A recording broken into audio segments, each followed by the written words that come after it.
छोड़ दो।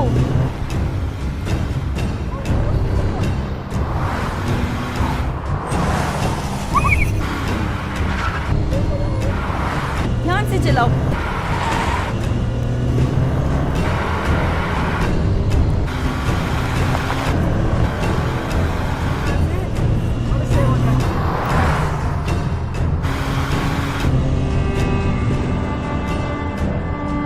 जिद और हठधर्मी से परहेज करो, क्योंकि उसका आगाज नादानी और उसका अंजाम पशेमानी है। पैगंबर अकरम सल्लल्लाहु अलैहि व आलिहि वसल्लम।